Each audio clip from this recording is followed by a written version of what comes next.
And boom, that's Praxis Sales Mastermind number 35.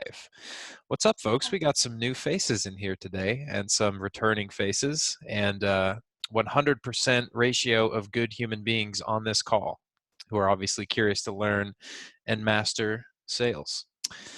I'd be real curious just to start off.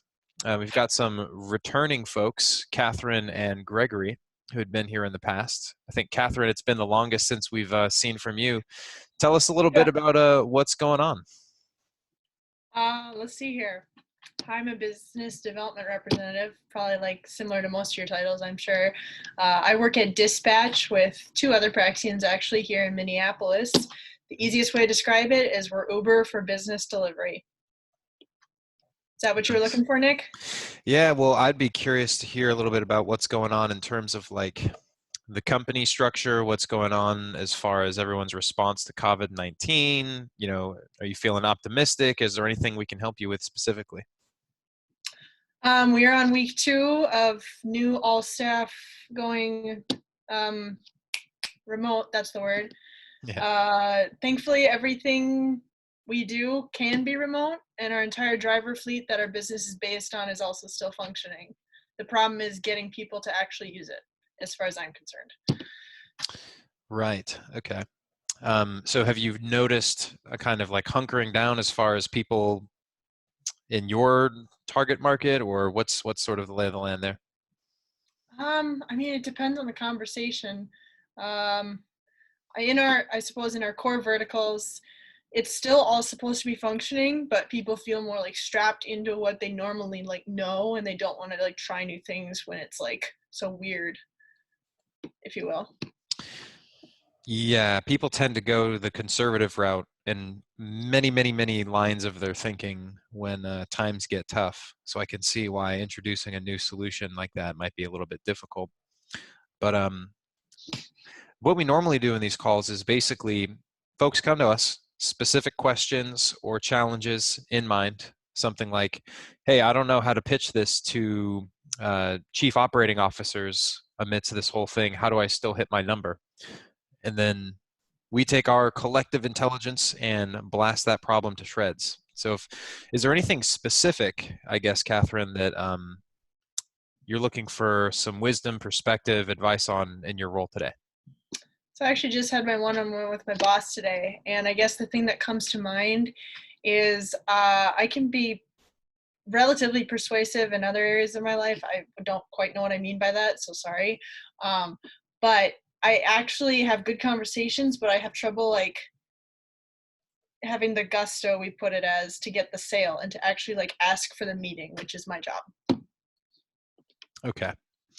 So the first thing that comes to mind, can you further define what your issue is when it comes to asking for the meeting? Do you mean that you're having really good rapport building conversations and you're asking all of the qualifying questions you need to make sure that they're a good fit for the business, but then the conversation is just trailing off and you're saying, well, cool, sounds like you're a great fit. Thanks for your time. Like what does that actually translate into? Well, it looks like, oh, yeah, we'll take a look at your website. Sure, I'll pass it on to my superior. Like, oh, we'll get back to you. I'm like, what? Mm-hmm. Yeah, so all of those are just objections. They're not actually agreeing with you until they agree to take the meeting, right? So I don't think that anyone who says, yeah, I'll take a look at your website is saying that, generally speaking, out of a genuine curiosity and desire to see the website. And your objective always isn't just to have them look at the website. It's to agree to a 30-minute call or whatever the next step is for you. So let's clarify that. What is generally the next step? Is it a demo? Is it another call?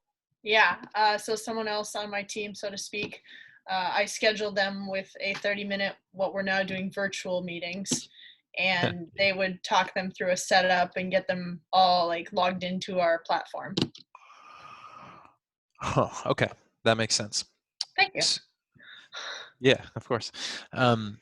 So when it comes to what are the 3 ways that they kind of shut you down most frequently? I heard send me an email, show me your website. Call me back later when this whole thing has blown over and I care about delivery. That's a hard one to object. Hmm. Just tell them they're wrong. Yeah, You're that not usually wrong, works. Jared. You're not wrong. Oh man.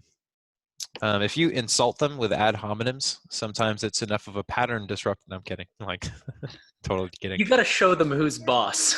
Yeah, that's right. That's what we're here for.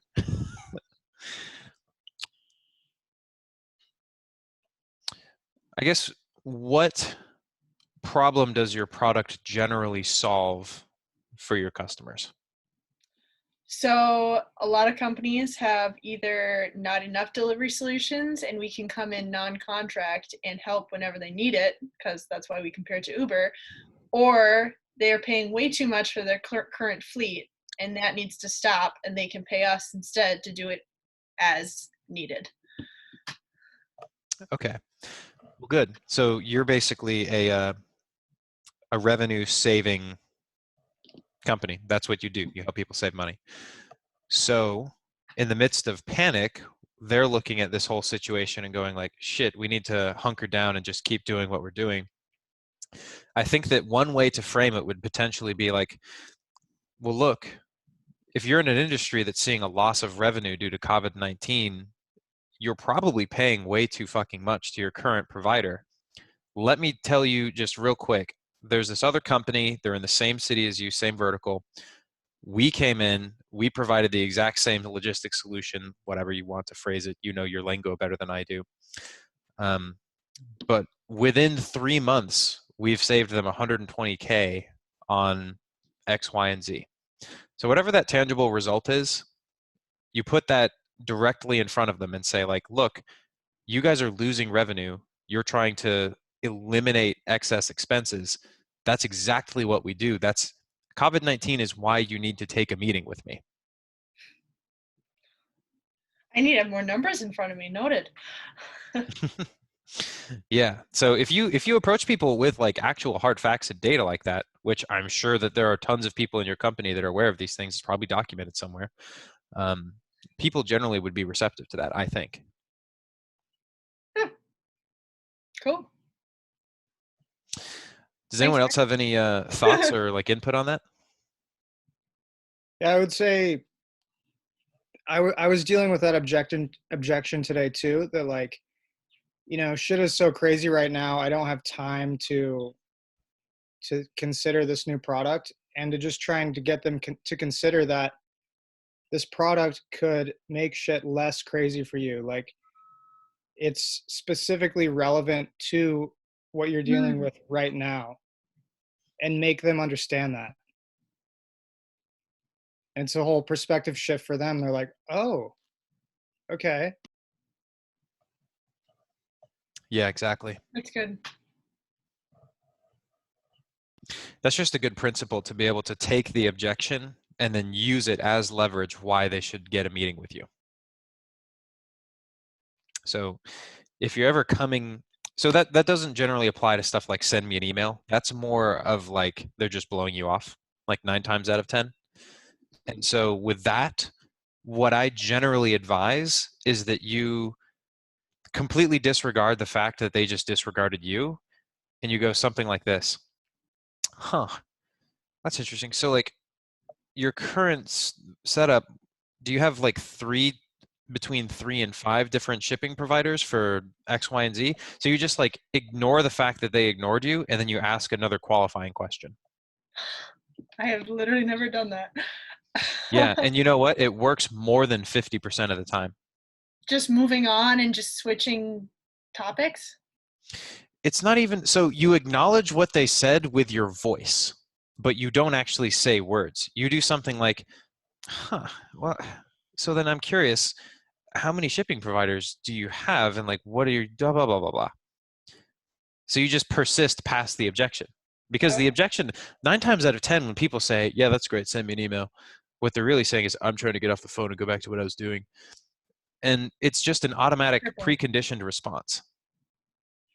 So if you just kind of be like, why are you send you an email, like what, how many shipping providers do you have? I'm not even kidding, that actually works very consistently. I see I do Gregory hear smiling. it in your voice. That's really funny because it totally makes sense in my head. Yeah. Yeah. No, if you try that, if you try, make sure that your tone is genuinely curious and you're not just like plowing through a script. If you can at all manage that, that will help. But that would be my general prescription there. Always working on tone, Nick. I tell you what, I really am. That's great. Tone matters more than the words that you're saying. I believe that. Well, does anyone else have any thoughts as far as like getting past the just send me an email objection? I've heard other people on these calls move past that in totally different ways. So there's always different routes to take that.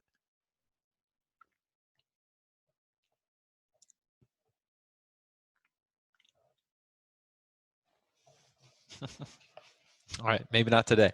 And Are that's you fine. talking about the email objection specifically? Because if it's regarding that, then I would just say something along the lines of, I want to make sure that the information in the email is relevant to you, and then ask a qualifying question. So just making that reassurance in their head that this is something that should help them.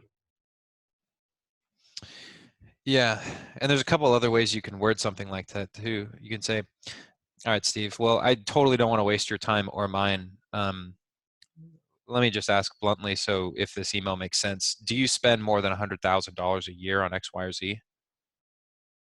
So that's another way. It's not even promising to send the email. It's just saying, I super don't want to waste our time. Your time's valuable, so is mine. Do you even need this? Is this helpful? I see the gears turning. Good.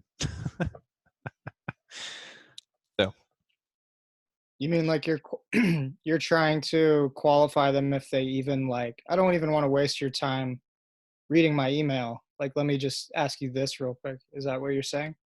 yeah, and so if they respond somewhat favorably or positively to that, like, oh, are you kidding? We spend $250,000 a year on that. You go, oh, interesting. And then you ask another intelligent follow-up question that further narrows down into your solution. And then at that point, On that. what's that? I heard the tone difference on that. Oh my gosh. Yeah, yeah, exactly. Yeah, so from that point forward, you're building rapport through expertise. Now, the beautiful thing about sales is that you can have an entirely different personality and you can still be successful. So when I was doing selling, I would try to ask like very intelligent, pointed questions about people's IT infrastructure and data center. Now it's questions about how people are like measuring productivity for their employees. But the same principle holds. Like if you show up as an expert, that's one way to build rapport. There was another guy, Craig Collins, who I used to work with. He was the kind of guy who like at one point in his life bicycled to like every single city in the entire country. And so he just knew little facts about everywhere. So all he would do is look up where the person is at, his prospect, and just be like, hey, good morning, Joe. Do you know O'Donnell's Burgers? And just like open up with that. And it's like O'Donnell's Burgers is like the local pub that this dude has seen and gone to 50 times. I'm like, yeah. It's like best burgers I've ever had in my life. Let me ask you, have you ever had the like Maltreuse special? And so he would just build massive rapport based on geography and like on little like factoids and stuff. So that's just another interesting thing.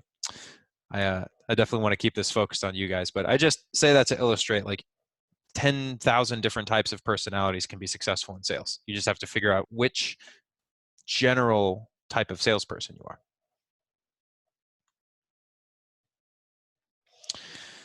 So yeah, Catherine, do you have any more questions for us or anything else we can help you with? Not off the top of my head. All right, good deal. Gregory, my man, how have you been? I've been doing good. World's been crazy lately, career-wise especially. So last time I was on the call, I worked for a company and I don't work for them anymore. So it's I'm in between jobs actually right now. So I didn't come here with a whole lot of questions per se about a specific tactic. It was more just like to take it all in and see what everybody's doing. Yeah. So do you think that first of all, sorry if like COVID-19 had any impact in that. It's a bummer. But do you have any desire to get back into sales? Yeah. So the reason I left that job is because I got a better job offer, but I'm not starting yet. So I start next Oh, week. gotcha. So it's not. It's. I mean, I know the industry and everything, but it's slightly different. It's a whole different ball game. So Okay, beautiful. That's a really good spot to be in. So tell us about the new company. yeah, everybody's pretty familiar with it. So it's actually a full-time position at Praxis. So, going to be working. Yeah. What do you know? Yeah. Okay, that's super exciting, man. Congrats for you. So I think it would be potentially valuable before you even go into this, if you're open to it and you don't have to take this offer. But presumably you're going to be trying to either work to recruit additional participants or recruit business partners to accept applicants from Praxis, right? Yeah. Don't want to get into too like detailed stuff with it, but I'm going to be on the recruitment side of things, getting participants coming in. Okay, fantastic. And if you want to keep that under wraps for now, then totally fine. Maybe we can resurface that in another call. Yeah, absolutely. Cool. Well, glad to hear it, man. Glad to hear things are going well. Gabriel, dude, it's been a little while. How you been? Hey, yeah, I'm good. I'm on week 3 of my job. Fresh out of Praxis, I'm working at PandaDoc as an LDR, so kind of like an SDR in training. Mm-hmm. And yeah, it's all super new to me, but I'm really liking it so far. I converted my first opportunities today, so that felt good. Nice. And can you like real quick run me through the conceptual difference between an LDR and an SDR? I thought that LDRs basically they have this like giant list of potential contacts and they're kind of like whittling them down to the best ones to pass on to SDR, or is that not how it works? Yeah, that's half of my job. Okay. We call that like data enrichment. Mhm. So I'm like cleaning these lists for the SDRs for the outbound team. And then the other half of my job is basically like an inbound SDR for specific lists. Like right now, I'm reaching out to people that have downloaded our ebooks and calling them. Yeah. Okay, so that's like the exact same work as an SDR. Yeah, basically inbound Okay, SDR. Yeah. very interesting. Okay. So what kind of challenges are you coming across? Sorry, you broke up. I didn't catch that. Sure. What kind of challenges are you coming across?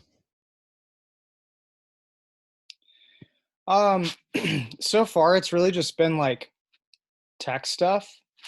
Like I've never used Salesforce before, so just getting familiar with the CRM and like how to actually the mechanics of actually creating the opportunity and scheduling the demo. So I was kind of like getting past that today. Um, that's been the main challenge so far, just getting familiar with all the tech. But yeah, I had a few days like making really nervous and awkward calls, but I feel like I'm kind of past that, like the nervousness, and now I'm actually really enjoying it. It's I like calling people. It's fun. Yeah, that's excellent. Yeah, you just have to kind of grind through that. There's no way around it. Every single salesperson that's ever grown to become successful, you have to get past that initial grind. Yeah. Good to hear. Yeah. Yep, you're not alone. The first I don't know. It depends on like how quote natural you are, but like no matter what, your first 1,000 calls aren't going to be representative of like your true potential as a salesperson. Yeah. And 1,000 seems like a daunting number, but that's just what, 20 days of making 50 calls a day? That's it. It's a month. Hmm. Yeah, I've only been making like 15 calls a day because they've given me these really small lists to practice on. Yeah, which is probably good. Like 15, that feels achievable to a beginner, Yeah. right? Instead of this daunting, like this like expanding list of accounts that you could never catch up with. Yeah. So that's pretty reasonable. Well, I guess I would ask, if there's anything else we can help you with. I can't really quite help you out with Salesforce, but as far as the cold calling piece of it goes, do you feel like you have any specific questions or anywhere you could improve? Trying to think of specific questions. I guess I'm just trying to like figure out the best way to deal with certain objections, or kind of like what you were answering for Catherine earlier was super helpful. What you said in response to that, because I've been dealing with that a lot too, and just getting comfortable with like not giving up so easy. Like the first few calls are like, oh, I don't think that's a good fit, and I'm just like, oh, okay, we'll have a good day. And then as soon as I hang up, I'm like, damn it, I like totally forgot to ask them about like these crucial discovery points that I'm supposed to ask about, you know? Yeah. Yeah. Well, I guess to give yourself a little bit of leniency, you're in your third week and no one's expecting you to Yeah. come in and just rake through leads and convert appointments on the phones. So yes, that's a beginner mistake, and it's the exact kind of mistake that everyone makes. So I guess one question I have is like, how do you know when to just accept that it's not going to be a good fit? Like, is there, yeah, there's a couple ways to think about it, man. yeah, You can say, I only accept no when they hang up the phone. okay, If you think about it that way, you will book more appointments, okay, because I like to think about it almost like a pie chart, and your tone and your strategy and the words and the pre-call research that you do, all these things, every sales tactic and technique that you learn, the pie chart is the sum total of all the calls that you make throughout your career. And every little tactic that you learn, you get a nice little increase in the percentage of the calls that you're able to convert.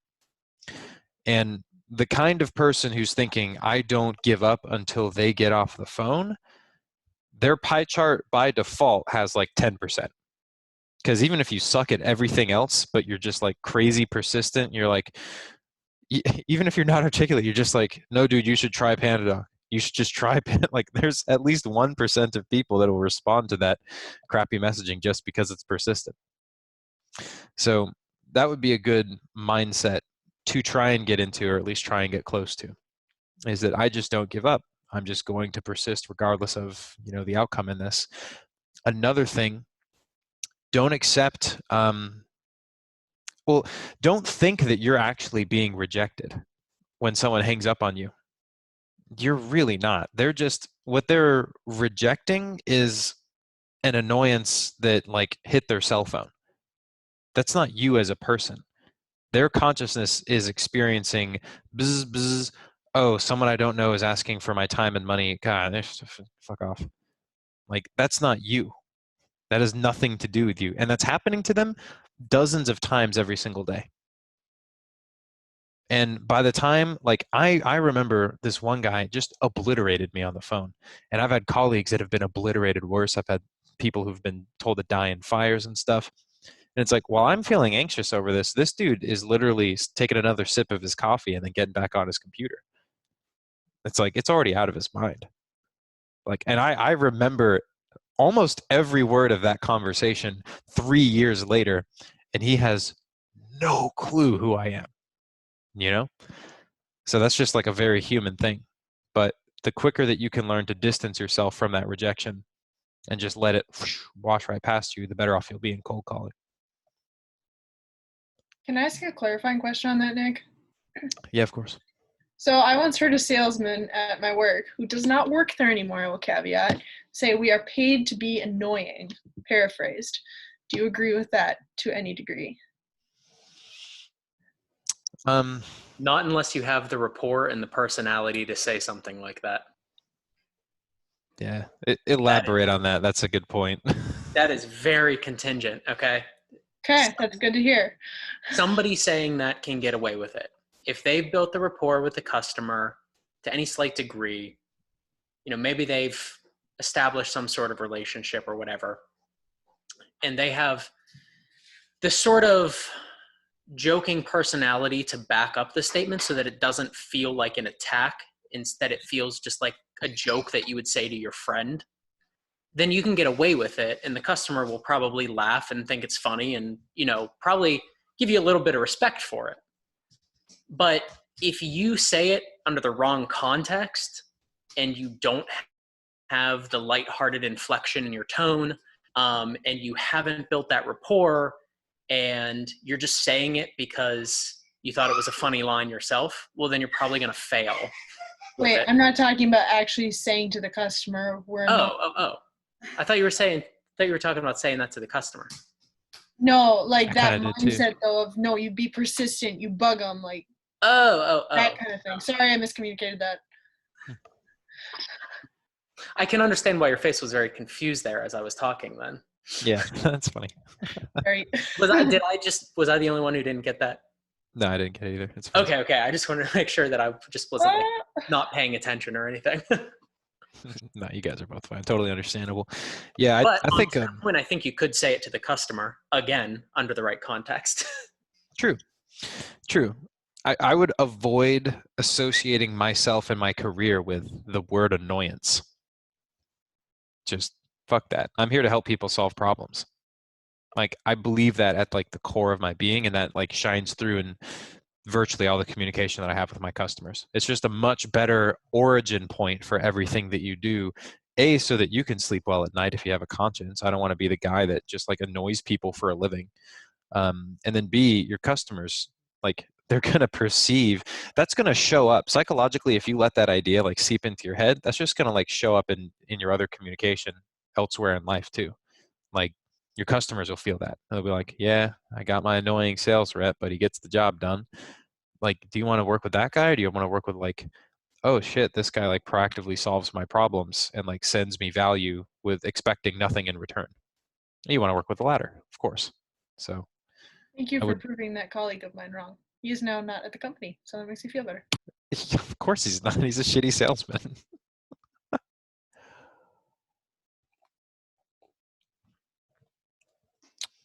Cool. That's the slimy car salesman attitude. I'm just going to hammer them into submission. Yeah. I'm going to annoy them so bad that they just don't leave the dealership without a car. Yeah. Try until they buy. Yeah. Like, Well, I would hope you could be persistent without being annoying, right? That's the goal.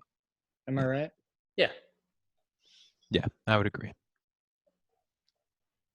Like there were legitimately, there were times that I got bad reviews on Google because I was too persistent for what the customer wanted. But I was also the top 2 in the dealership every single month, and every other customer loved me. So there's a fine line there, and every single person is going to have that line differently too. Mm-hmm. Cool. I'd love to open it up. David, you're a new face. What's up, man? Hey, how's it going? Yeah, me and Jack Bibb over there, we just started at a new company. Yeah, it's really cool. Where are you at in Praxis? And tell us about the company. Yeah, I just finished the 3rd month. So I'm working for this company called Cookdash. And what they do is they create virtual menus that they then push out to these other restaurants and like mom and pop owned restaurants. And those restaurants will cook from that menu that we give them, and they'll push that out as a delivery only menu. Does that make any sense? I felt like I was following, and then I just fell off the map. So it's they make menus for restaurants to deliver off of? Yeah, exactly. Okay. That makes sense. So like virtual kitchen, ghost kitchen. Gotcha. Okay. So a restaurant, for example, that was traditionally like only serving the local people, they can now, you're opening them up to more revenue through delivery. Yeah, exactly. Okay. Yeah. So you So, make like, restaurants money. Uh-huh. And yeah, it's so just mostly sorry, cold go calls. ahead. Oh yeah, it's just mostly cold calls to these restaurants. So like the big problem is getting first you have to get in contact with the owner, and once you're in contact with the owner doesn't really want to listen to a cold call. So Dude, with that's the other part. you're in a position to explode and do extremely well if you can just get in front of the decision makers. That's what I'm thinking, especially in this situation. Yeah, and dude, this is going to be like for the next 2 months minimum. Mm-hmm. Yeah, so Dude, I think Rughav might have released COVID to launch his company. genius.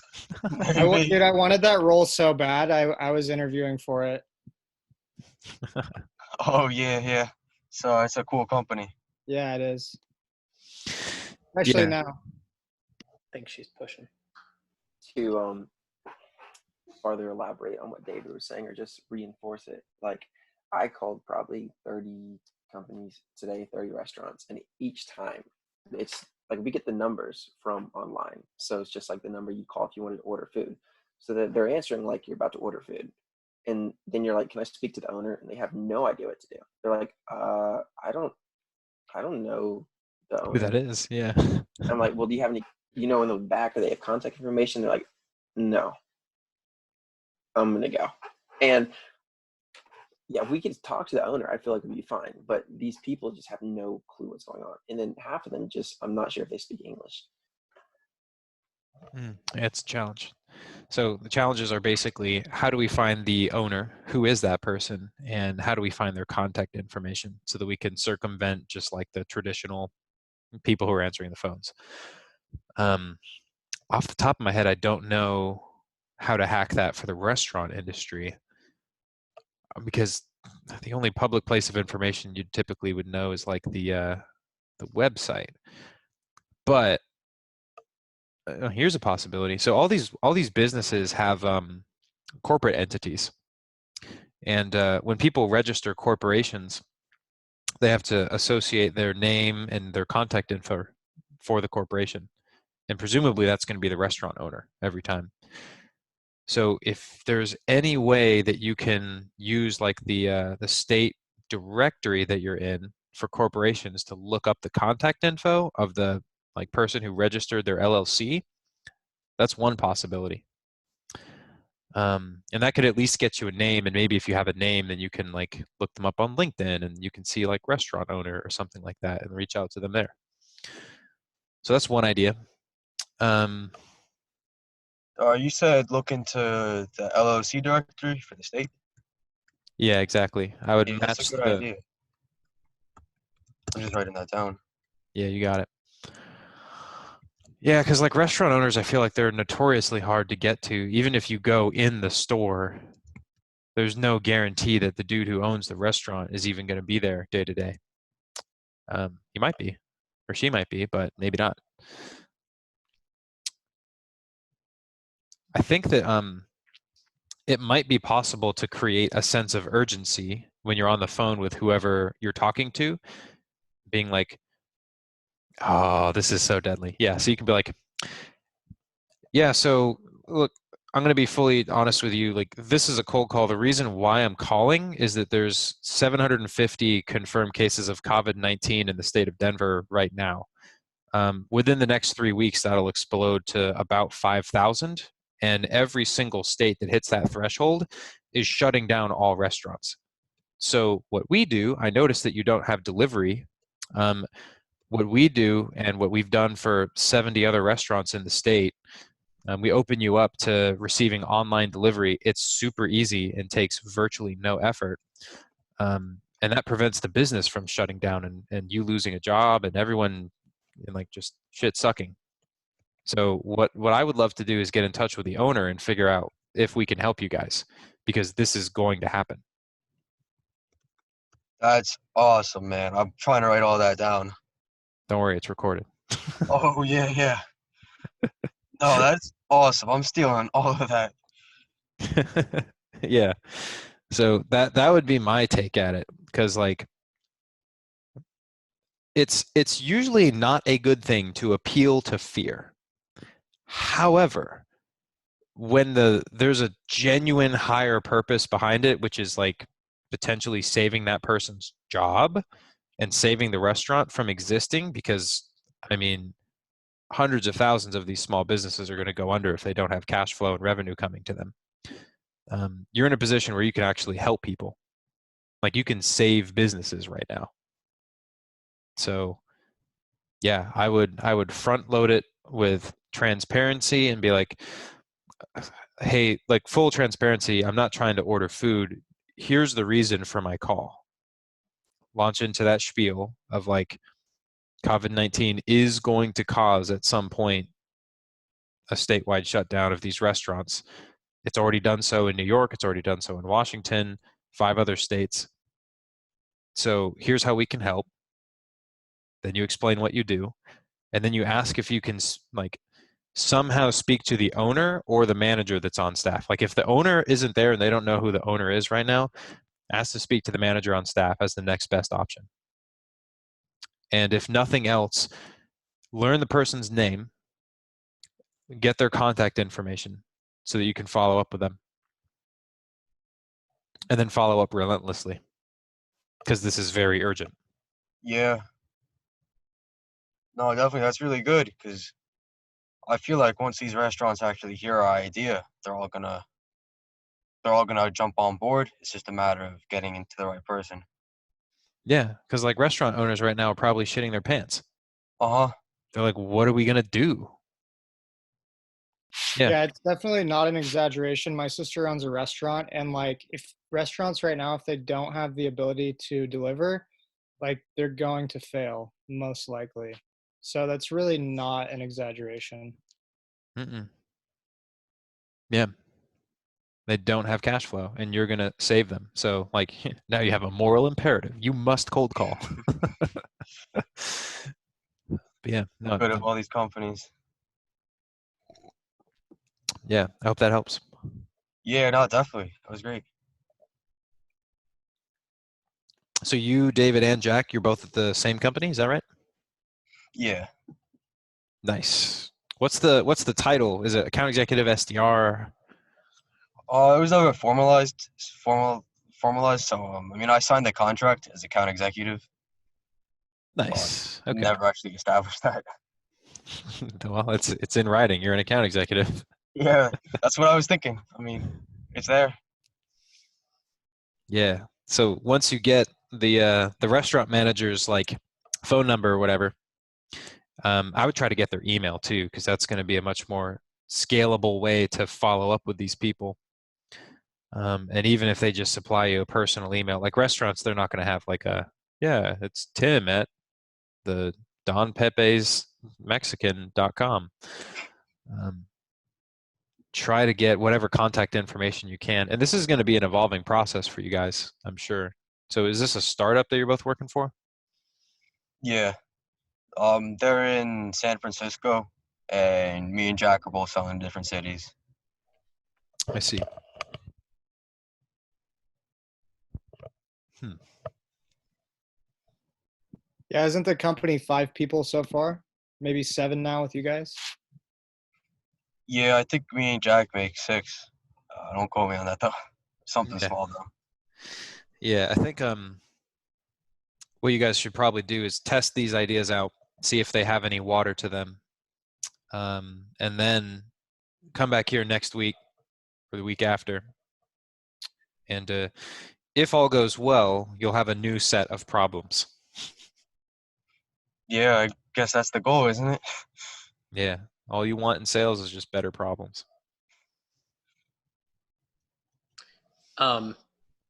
Gabriel asked a question. Are you emailing or just cold calling? The goal is just to cold call. A few of the restaurants just offered up an email to me. I figure just because it's a restaurant, it makes more sense to call them up. So not necessarily. And the only reason I say that is there's one guy that I follow who does a lot of cold emailing, like has built a whole business just on cold emailing, and also sells lists. So how do you get do you have like email lists available to who you're reaching out to, or just phone numbers? It's just phone numbers, and even that we Google. Like,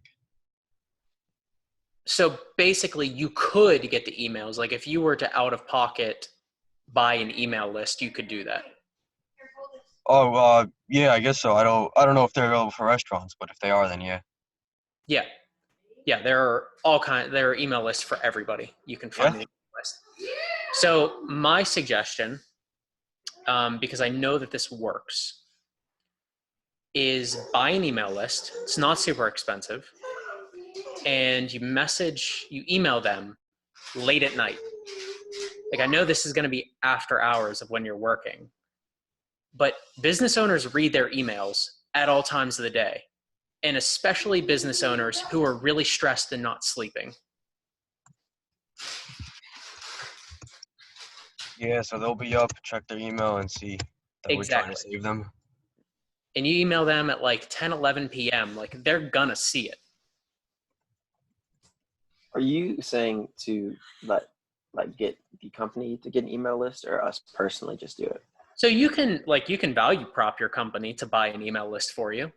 But if they won't, I would recommend pulling out your own money and buying it, because it could be extremely lucrative. But yeah, you could always go and talk to somebody in management or the owner or whatever and say, hey, like, look, obviously go with the value prop, right? You know all about that. I don't need to explain that. Yeah, and then talk to Ben Fickle, who's a Praxis alumni, and he might be able to hook you up actually with a really solid email list, because he sells exactly that data. That is awesome. I'm gonna take note of that. So this is the strategy when you're sending cold emails. The first email, because you're going to be doing this en masse, right? And yeah, cold emails work great whenever you can. Sorry, there's going to be noise in the background. My kid's like tired and being real ornery. Sorry, I lost my train of thought. So that's how cold emails work. It's going to Yeah. be coming out in mass. Here's the strategy. You don't want to look like a cold email, because you want to get this done and you just want to get responses. So what I would do if I were you is to just simply start the conversation is like a one-line email from like your own personal email. And you might need to look up how to warm up an email, like an email address, because you're probably going to be sending a bunch of these and you might get blocked after a certain amount per day. But you're just going to send them a simple question like, hey, comma, are you still open? Question mark. And then just your name. Like nothing else. You don't put your title, nothing. So Yeah, just to get. Sorry. oh yeah. So you are doing this because you just want to initiate a conversation. They don't know that you're trying to sell something. They think you're a customer. And of course they're going to respond to somebody who they think is a customer. So they might say yes. Now you might, and because I'm just going off the top of my head here, you might pose a different question that would facilitate some sort of other answer that's more in depth than just a yes.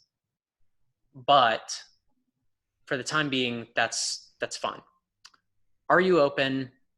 They respond yes. You respond back, great, I'm David, your spiel, blah, blah, blah. Because now, psychologically, they've already invested their time into conversing with you. So they're going to take your email, just psychologically, they're going to take your email more seriously just because they've already replied to you. Yeah, no, that's really good. Just something simple to get that first response, get the conversation going. Yep. And do that from our personal email or like our work email? So I don't know what Gmail or I don't know what any of the email services like limitations are as to when they start marking you as spam. Mm-hmm. But if you're doing low volume to start, just to see how it works, because this is the thing, you just have to test, right? You have to test everything. You could do it from your own personal one and just send like 25 over the course of a few hours. You know, hopefully that won't trigger yourself as spam or anything.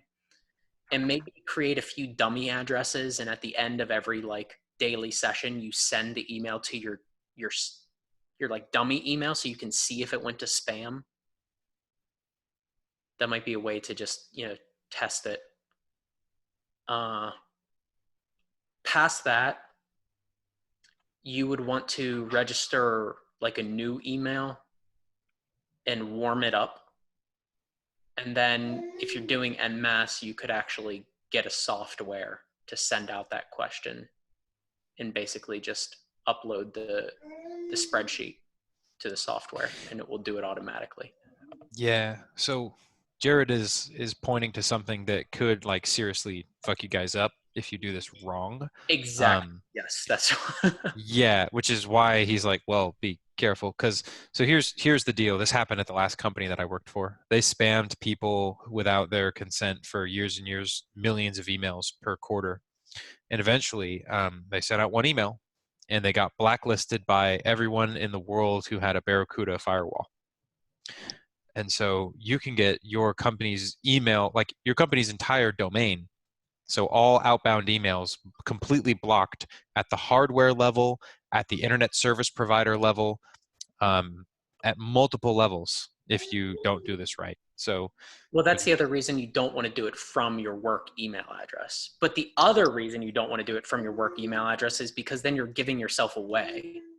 The whole point of this first email is to just seem like a customer who's asking a question to them.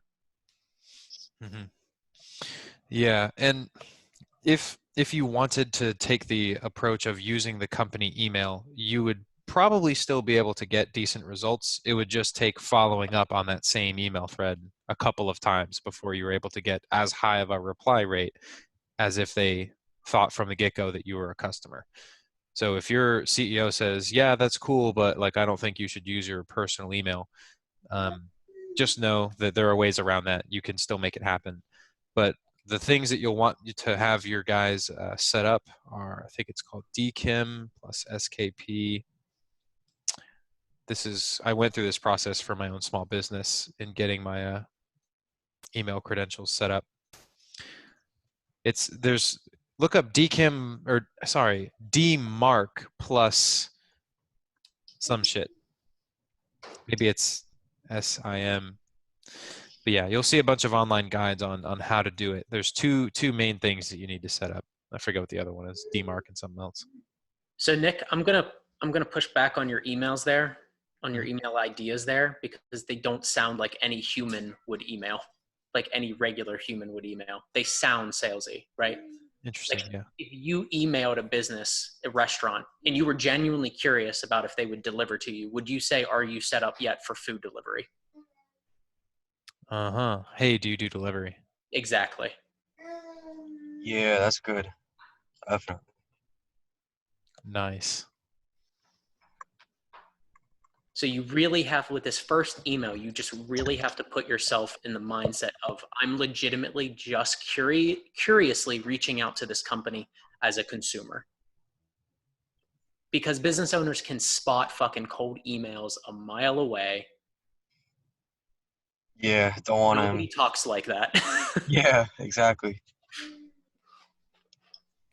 Another thing I'd mention is when you guys do get bites, when you get people that are interested, they're, most restaurant owners know other restaurant owners. It's a really tight-knit industry, and they're probably going to be super willing to refer you and like save their friend's business too, if like you can convince them that that's what you can do for them.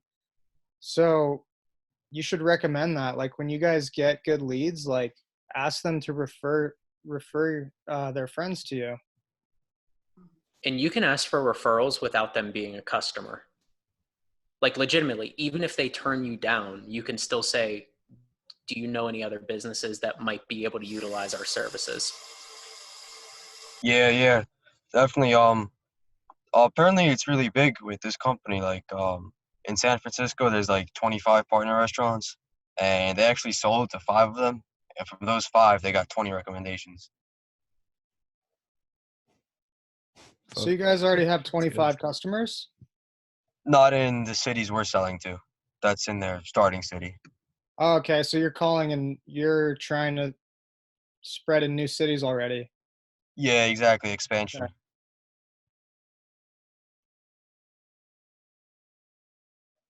Very cool. You guys have a lot of homework, so. Yeah, can't complain though. See, they said Sales Mastermind was helpful, but this has been incredible. So here's what you do. And I'm going to give you next steps because I like helping people out, but I want you to be accountable. So I will give you the second email to send to these businesses after you get a response. But you have to do a few things first. You have to figure out if you can get an email list from the business owner or the manager or whatever, or if you have to buy it yourself. You have to find what the cost is, go through this process. Once you have a list, you reach out to me and I will give you the second email. Yeah, sounds good. I'll definitely take you up on that.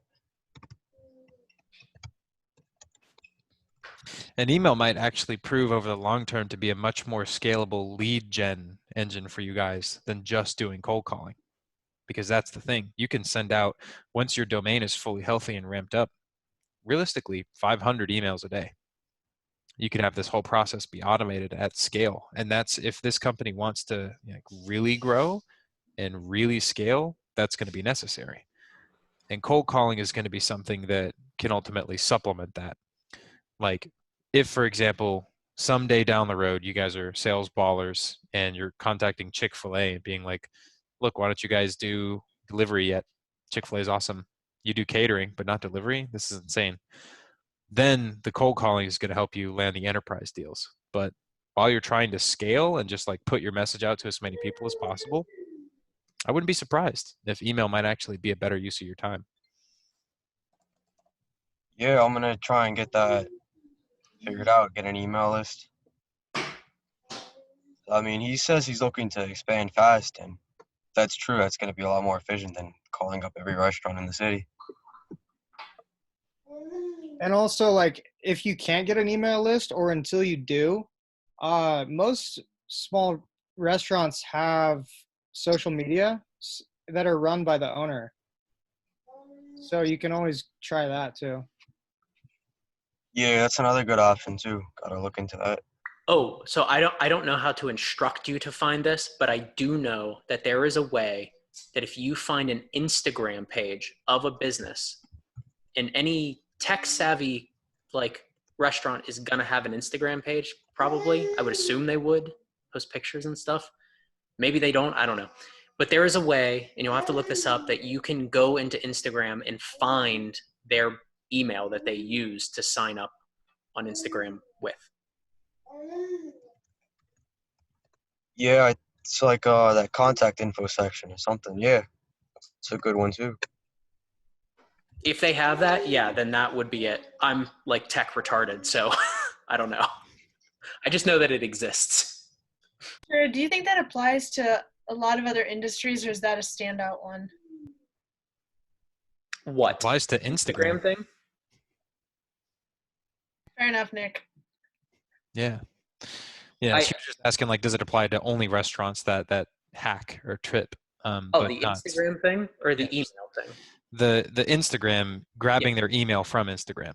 Yeah, that's going to be good for any businesses, especially local businesses. Definitely. So yeah, so we're coming up on the end of the recorded portion of the call. I haven't heard from Jack yet. Jack, what's up, man? Hey guys, I'm doing pretty good. Right on. So, weren't you here last week? Yeah, it was. I'm just coming in, just listening to all the different insights you have. I'm just learning everything, so just have a learner's mindset. That's beautiful, man. I'm trying to get into. Remind me, where you're at in the actual program. Next week I'll be starting the portfolio project. Dope. Okay. Catherine got the snaps for that. It seems like a good thing. Yeah, no, that's a real fun spot to be in for sure. Keep coming back. Oh yeah, definitely. Yeah, so I will leave it open. Does anyone have any burning desire? Ask a specific question, any concept that was discussed today? I do have a question, and it revolves around just the current happenings and how it's affecting, my sales process in general. So a little context, a lot of what I'm doing now is a lot of reactive work in response to COVID-19 because a lot of schools are closing. And we have this new promotion where it's $50 a license, which is a huge discount compared to what we're looking for or to what we're usually offering. But a lot of the calls that I have been scheduling, discovery calls particularly, have been either no-shows or they just say they're going to reschedule it and then never follow up on me on it. Or I try to reach out to them and they just don't respond. So I wanted to get your guys' input on different methods for getting them on the call that we originally scheduled, or trying to increase the likeliness that they're actually going to get on the call and not, either reschedule a no-show or just flat out not get on the call. Do you have a typical time frame between when they schedule and when you're supposed to have the call? Like, is it usually a week or a couple days or what? Yeah, I try I to know get that them it's on. going to be all over the place, Yeah, but yeah. I try to get them on a call as soon as I possibly can. So it could be anywhere between a day to a week. I don't like usually scheduling calls later than that. do you find any particular length is more of a no-show than the other? Like, Yes. are just as many one day scheduled out no-showing you as the week, or is other way? Definitely the longer that I schedule it for, it increases the likeliness of no show. So Absolutely. Totally understandable. That's human nature outside of a panic and recession and crisis. Are you following up 3 days before, 1 day before, and the day of? I'm following up 24 hours before and an hour after the call, or an hour before the call, not after. Okay, so you're already doing 2 follow-ups. Yes, that's correct. Shit. Yeah. I thought we were going to have an easy solution for you. Mm-hmm. Yeah, no, I've been workshopping different ideas with my team, and one of the things that I'm gonna start doing now is maybe sending a quick 10 to 20-second Loom video saying that I'm excited to speak with them. But outside of that, I really have no ideas, and I don't really know how to increase the likeliness of them showing up. Yeah, I don't think that's a bad idea. Not at all. I think that's a great idea. Yeah. They need to remember that you're like a human on the other side of this scheduled call. Yeah. You need to remember that they don't talk to you. They're wasting your time. So that's why I think the video is great. Yeah. Well, try what you were already going to try. That's our advice. Okay, let me ask kind of a follow-up question. Do you have any suggestions on the content of the video rather than me just saying that I'm excited to speak with them and reminding them that I'm human, and if they don't show, they're wasting my time? I would, how much information do you have about them prior to them scheduling the call? Prior, it could be literally just a domain of their district website. Yeah, I don't have that much information.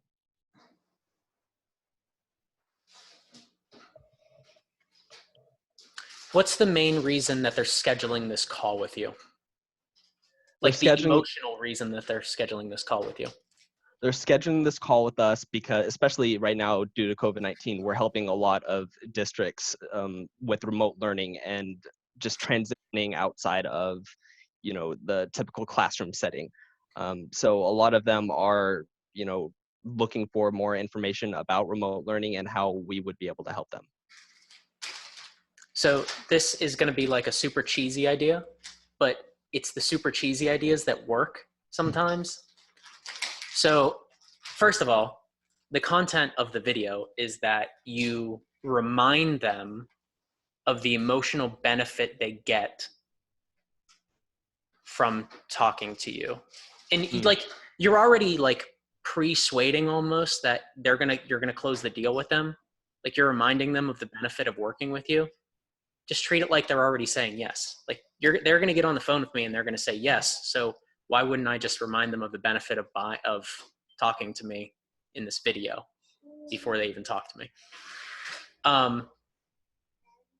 But a stupid way, just off the top of my head, that you can make this like kind of cheesy and memorable is like, have even just like an old rotary phone or something next to you, and you have like the video, and you're like, I'm sitting here waiting next to my phone in 30 minutes. I can't wait to talk to you, whatever. Just like something stupid and cheesy like that, right?